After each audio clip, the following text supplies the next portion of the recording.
what's up you guys, it's Judy here with my life as Kikay. Today's video is going to be a first impressions and review of the new Juvia's Place I Am Magic Foundation, Concealer, and Powder.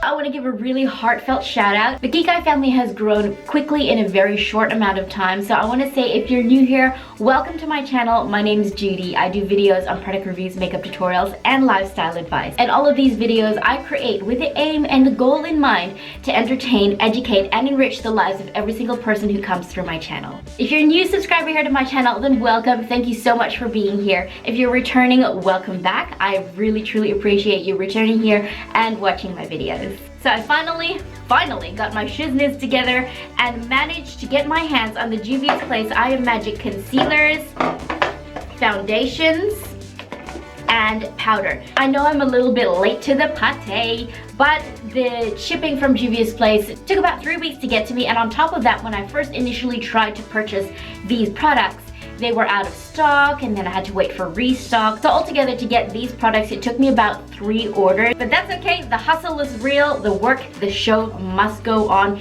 And so today, this is what we're gonna be doing. We're gonna be trying these on, giving our review. I have had a try on of the concealers already in the past. I got these ones first in the mail, I got them several weeks ago. But we're gonna get to those thoughts throughout this video. Now, if you're wondering why I have so many shades of like one line of product, because when I went on the website to try and shade match myself, they have this really helpful tool where you can shade match yourself depending on what you know your skin tone is. I did that with the concealers and ended up with concealers much too light for my skin tone, and so I went on there and just got a different range of shades from very light to probably a little bit too dark for me, but the dark one is okay. I wanted to try and use the dark concealer as contour as well, but the thing is I thought it was going to be much darker than this. If you think you are a certain shade, maybe go one shade darker, because I thought that was so much darker than it really is in real life. So I got 4 shades of the foundation as well. We are going to swatch and see which one matches me. If anything, I can just mix the colors and hopefully be able to shade match myself. So yeah, if you guys want to see me try on first impression of these Juvia's Place I Am Magic Concealer, Powder, and Foundation, then just keep on watching. Before I get straight into this review, guys, if you do enjoy my videos, and it would help me out so incredibly much if you gave this one a thumbs up, subscribe if you haven't, and ring the notification bell. Incredibly important to ring that notification bell, because I put out 3 videos every single week. As I said in the beginning, I do makeup videos, I do product reviews, I do makeup hauls whenever I can afford to do that. I do chatty videos. So if you like what you're seeing right here and you want more of this, then please be sure to subscribe and ring that notification bell. You can also follow me on my social media, Facebook, Instagram, and Twitter. So anyway, enough of this shameless self-promotion. Comment down below if you have tried this Juvia's Place I Am Magic line. We shall find out today if it is truly magic, if it can cover up all of this. I've already got my skin primed. It is fresh, it is clean, it is morning. Well, 10:45 morning-ish. And I've already got it prepped with some glycerin. Now, this is my trusty Skin Prep glycerin. It acts as both moisturizer and primer. It has a little bit of a sticky consistency, so anything that I put on top I know is going to stick for majority of the day. Now, if you watched the last few of my videos on my channel, you know I've been trying to incorporate the Scott Barnes contour and highlight technique of going in with your contour and highlight before the foundation. But most people don't do that, so what I'm going to start with is the actual foundation itself and then go in with my contour and highlight. From what I've seen all over social media, I know that these products are incredibly full coverage. I will find out if that is the case for me today. This bitch needs full coverage. So I'm gonna try and shade match myself first off. This is what the packaging looks like. Coral orange sort of packaging. The foundations came in little cartons like this, and the concealers, keeping with the theme, came in with very similar boxes as well. When you first initially receive the products, I haven't even opened these yet, they come in with a little foil thing up the top, so you know they are sealed for your cleanliness and protection. So I'm going to try and shade match myself. And apparently you're meant to do that on your neck. As you can see, my face is much lighter than the rest of my body. This one's in the shade 540, Giza. Whoa, okay, much too light for me. This is the shade Aruba in 510. Okay, a little bit more of a yellow undertone, not too bad. Probably still a little bit too light for me though. Martinique 550, whoa. In what universe is this my shade? Oh god, please tell me I've got a shade that matches me. And this is in Casablanca, 450. Okay, so I have not got a single shade that's anywhere close to me. Maybe Giza might work for me, and maybe mix it with a tiny little bit of Casablanca. Yeah, none of these are really my shade. What the hell, why is it so hard to shade match myself? Why? That's okay. We all know I can't shade match myself to save my life anyway. The best of times. That's why I love my L'Oreal Infallible. Okay, from the looks of it, I'm going to have to mix my foundation, but that's okay. I have done that before. I think I might mix a bit of Giza and a tiny little bit of Casablanca in together, and we'll see if I come up with a decent shade match. Okay, so I am going to mix a little bit of Casablanca and Giza together. I don't have a mixing bowl. My kitchen is slowly migrating into my bedroom. I've got my bowl with my translucent powder, and I'm going to mix the foundation on this plate right here. It's probably way too much. And I'm just gonna take the end of the brush, mix it in together. Okay, so this is probably still a little bit too dark and too yellow for me, but I can always lighten it up with some concealer later on anyways. So let's see if this one matches. Oh, pretty good! It's kind of yellow, but pretty good-ish. I'm not entirely convinced at my shade matching skills, but anyway, let's get on with it. I'm gonna go in with one half of my face with a sponge, and the other half with my foundation brush. This is the JH03. This doesn't smell like horse. The other ones smell like horse. Like this one, oh my. It smells so bad. Ugh, it smells like barn. It smells like horse. Oh, I'm gagging. It smelled that bad. I'm not being dramatic. It actually smells disgusting. One half of my face, I'm going to go in with my sponge. Okay. This shade does not match. As you can see, it's actually oxidizing. And oh hell no.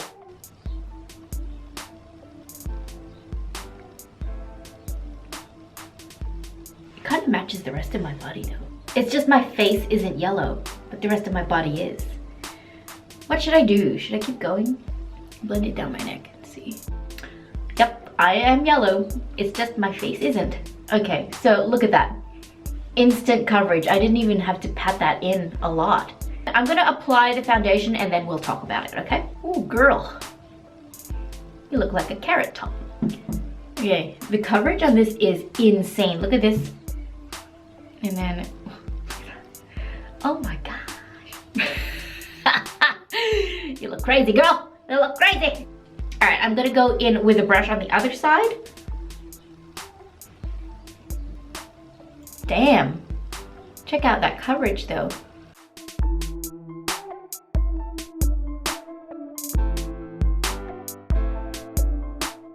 So comparing with the brush and sponge, I think I prefer applying it with a sponge. I just feel like the brush leaves little streaky bits all over my face and you have to work the product a little bit longer and more into the skin using a brush. Applying with a brush on this side leaves a tiny little bit more of a shine, whereas with the sponge, I feel like it looks a little bit more matte and more blended into the skin. But comparing this side from this side, I think I do prefer applying this foundation with a sponge. So I'm just going to go in with a sponge on this side of my face and continue to blend all of that in and try and remove all the streakiness that the brush left behind. So as you can see, when I first initially applied it to my face, it was okay. I feel like it's gone a lot more yellow in tone as well. So this foundation definitely does oxidize like a tiny little bit. Not intensely, but it's definitely more yellow than it was when I first applied it. Maybe, I feel like anyway. I want to blend some of that down my neck as well, because while I am yellow, like, it has gone a lot more yellow than my normal Asian yellow. I'm not being racist, guys. It's just a color. Okay, so this foundation is matte. Like, it is matte. If you see a guy walking down the street and you think that guy looks like a matte, yep, that's what he looks like. I'm gonna try and build it up a little bit more because I can still see a tiny little bit of my darkness around here showing through, and that's just my mustache. So I'm gonna try and build up around my problem areas a little bit more. It's definitely a buildable foundation, and the coverage, man. Oh my goodness! If I can be bothered mixing a foundation every single time I want full coverage, then this is gonna be my go-to. I don't even think I need concealer at this point. My face is concealed. It blends in so quickly and so nicely. Like, I knew this was gonna be good, but this is really good. Okay, I am impressed with the formula of this foundation. Shade matching wise, not quite so much. I think I need to find a shade that is my actual shade. Like, I look so yellow. I don't normally go with such a yellow base, but oh my goodness. I look like a banana. Like a cute, sexy banana. Oh shit. All right, let's move on to some concealer. So I have 5 shades right here. I'm just gonna swatch them on the back of my hand, and I'm gonna show you guys what shades I got. So this is number 20, number 19, number 16. Ooh, that's almost exactly my shade. You can barely see the swatch come up on my skin. Number 15, and I really suck at swatches, guys, sorry. And this is number 9. Okay, that'd be a really good contour shade for me. I think I'm gonna go in with a little bit of number 16 for my concealer. It's probably more highlight at this point because I don't need nothing concealed. That foundation was like full coverage. So I have already tried out these concealers. I had the 2 lightest shades come first in the mail, so I have had a chance to try them out. Now, just a few thoughts about the concealer. They are more runny than I thought they were gonna be with the coverage that I saw they were giving people on Instagram and YouTube. I thought they were gonna be a little bit more of a thicker consistency, but no, they are a lot more watery than I thought they were gonna be. A tiny little bit goes a very, very long way. You kind of have to blend it a little bit more than other concealers I've found to actually work it into the skin. But the time that you have taken to actually blend it into the skin, it really pays off. Another quick little thought is I have used this as an eyeshadow primer. Because the consistency is a little bit more watery than creamy, I wouldn't really recommend using these as an eyeshadow base because it kind of moves around. It's kind of streaky. For an eyeshadow base, you want something a little bit more creamy and emollient. So that's just another little thought that I have on those. For today, I'm gonna go in with shade number 16 as my highlight. And again, a little bit goes a very, very long way. That's probably already a bit too much, but you know what? It's already done. We're gonna roll with it. Look how big these tubes are. Like, this could almost be a foundation tube. It's huge. Well, it's not quite the size of my L'Oreal Infallible, but it is freaking massive, man. I really love that they're in thick, plastic, heavy containers. Like, you can throw these around and they're not gonna break. Okay, let's blend this in.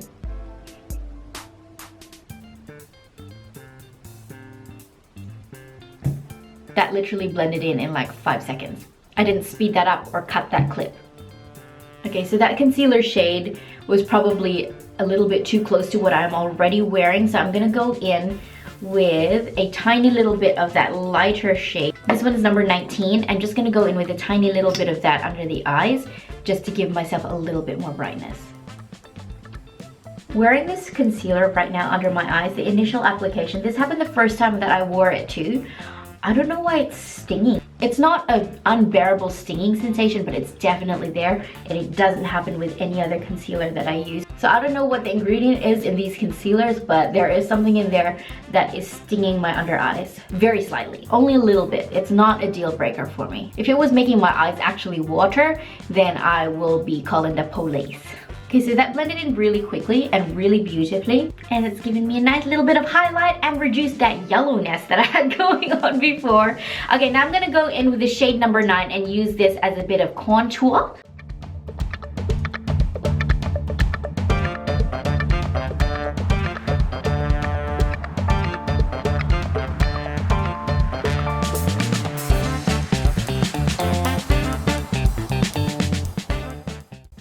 Okay, that's what I was hoping for. So I feel like while the foundation is matte, it definitely is matte, the concealer has given me a little bit more of that shine back. As you can see, It is quite luminous. Now I feel like because it has given me that little bit of luminosity that it is going to crease. It is already starting to crease on my eyelids and crease underneath my eyes.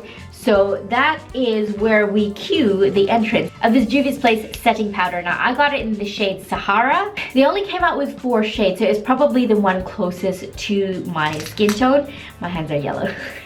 And I'm gonna tip some of it into the lid here. So this shade Sahara is a little bit more of a beigey type of yellow. I really hope that it's brightening under the eyes because I don't want to lose any of that brightness that I'm going on under there from the concealer. So before I go in with the powder, I'm just going to tap out all those little creases that have formed. Alright, I'm going to take my sponge into the powder and apply it like that.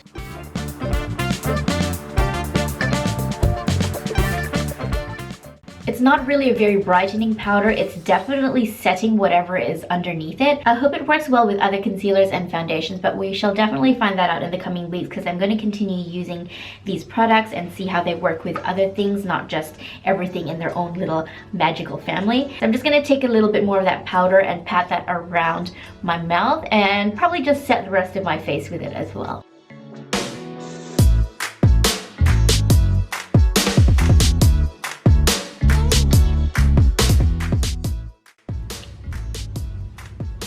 I'm definitely loving the way that it looks on camera, and in person it looks really good as well. Like, you can tell I'm wearing makeup. This is some full coverage shit right here. But if you are a full coverage type of bitch, then this is for you. The powder itself sets beautifully as well. It is so smooth. Like, I mean, like, look at that. It feels so flawless and smooth. Now it's just a matter of wearing this throughout the day and finding out how it wears. So throughout the day, I'm gonna try and remember to do maybe a couple check-ins. And after a few hours of wearing this makeup throughout the day, I'm gonna come back and give you guys my final thoughts.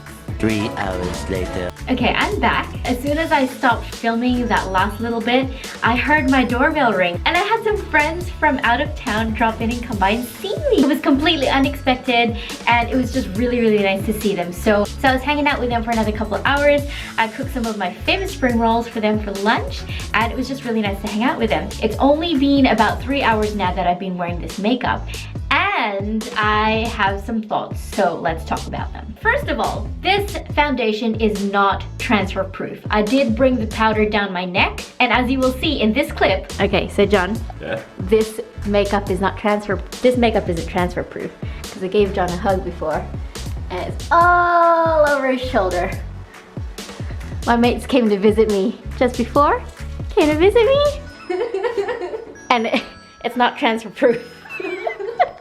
It's not transfer proof. I just kind of touched my cheek on his jumper when I was giving a hug goodbye and it was there, and it definitely transferred onto his jumper. It is incredibly high pigment foundation. Don't be going around hugging all your friends that have white shirts on or gray shirts on because you will leave your foundation on their shirt. Another thing, this foundation is incredibly heavy. Like, I can feel it on my face. I can even see it creasing in my fine lines and it's not looking very cute.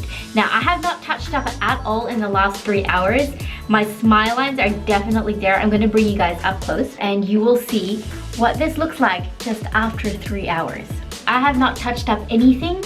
This is the foundation and concealer set down with the powder. It is creasing under my eyes.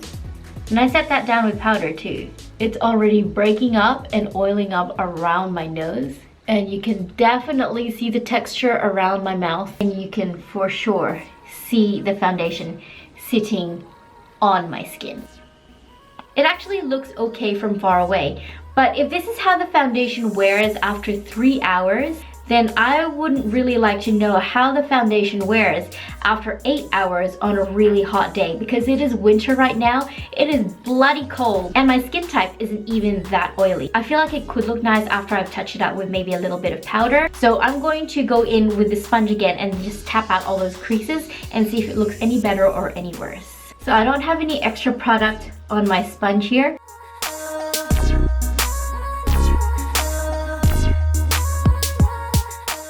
After working out all those creases and lines, it looks back to good as new, you know what I mean? Okay, so let's talk about my final thoughts on these products. I feel like all 3 of them will work together very well. After all, they are the same brand. They are one line, foundation, concealer, and powder, so it doesn't surprise me that they work together very well.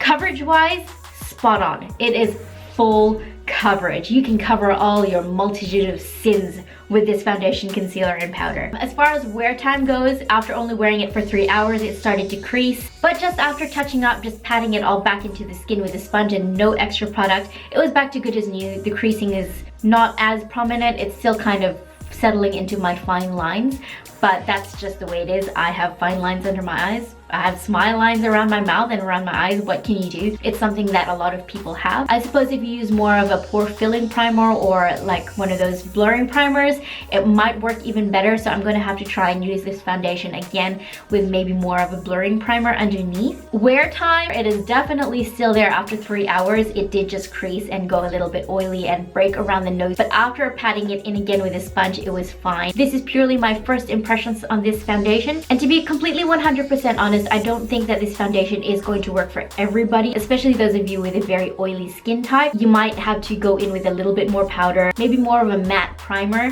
But for those of you who are looking for a full coverage foundation, this is definitely your go-to foundation for a full coverage. Now, as far as shade matching, it is a little bit difficult. Personally, I feel like the colors on the website are not true to color as to what they exactly are. So it does help to get a few shades. The concealer is $14.95 and the foundation was $20, I do believe, and that is US. So it does add up a fair little bit, especially when you add shipping on top of that. For those of you who live overseas in Australia like myself, it does add up a fair bit, and maybe you may as well just go straight ahead to Chemist Warehouse and buy a L'Oreal matte foundation, which doesn't give you as much coverage but will work just as well and roundabout for the same price as well. The foundation that I mixed has gone quite dark in the plate, so it does oxidize. I mean, you're not often gonna have it sitting out in the air like this anyway, but having it on your skin, I feel like it has gotten a little bit darker on me. But having said that, it's kind of worked its way and blended in with my actual skin tone as well.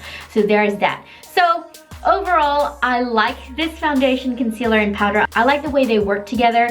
It's not a foundation I would wear maybe in the summer or if I know I'm going to be out in the sun, because I know it's going to be a greasy, slick, oily, cakey mess after just a few hours. But if you are in a position to be able to wear this out and touch up during that time as well, then go for it, especially for the occasions where you are looking for that extra coverage. Even for those of you who are more oily, even though it is a matte foundation, I have found that because it is quite a heavy coverage, it can still get quite oily in and of itself as well. You might want to go in with more of a matte primer and a little bit more powder and definitely a setting spray. So that's altogether my try on and review of the Juvia's Place foundation, concealer, and powder. I know it's a little bit late making it, but I did what I could when I can with what I've got.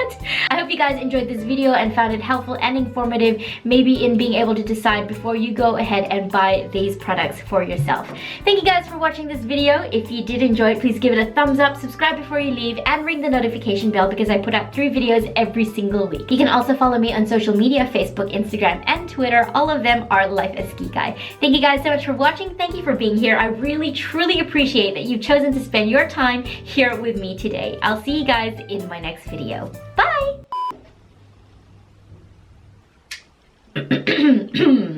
Hello everybody. Let us get on with the program, Judy. Let's do this video and put it on YouTube. I think I might have figured out a little bit why my lighting was going in and out. It's because I had the ISO to auto and now I've got it set to just like 1 ISO, so it's not gonna go in and out depending on what's in front of the camera at the time. So anyway, I need to get on with the video. I'm just flexing my voice right here. Flexing my voice. Finally got on the bandwagon. Does anyone want to bring me some coffee and hot chocolate? Okay, shut up, Judy. Get on with it. Shit, that was 9 minutes long. I'm gonna have to edit out some of this. Get your intro down to 1 minute. Okay, first off, we are going to get my, well, we, as in I, am going to get my hair out of my face. The Scott Barnes contour highlight technique. The Scott Barnes contour, the Scott Barnes contour, So I'm going to move here. Okay, I want to know why my skin is so red from that. That is weird. My skin doesn't normally go this red. That is unusual. My skin's red. Why is that? I don't know. Maybe the tissue was rough when I rubbed it off. I don't know. Okay, it'll probably go away. It doesn't hurt or sting or anything. It's just red. It'll probably fade. It's fine. It's fine. We're fine. Cut that jaw, girl. Cut that jaw. Get rid of that double chin. They only came out.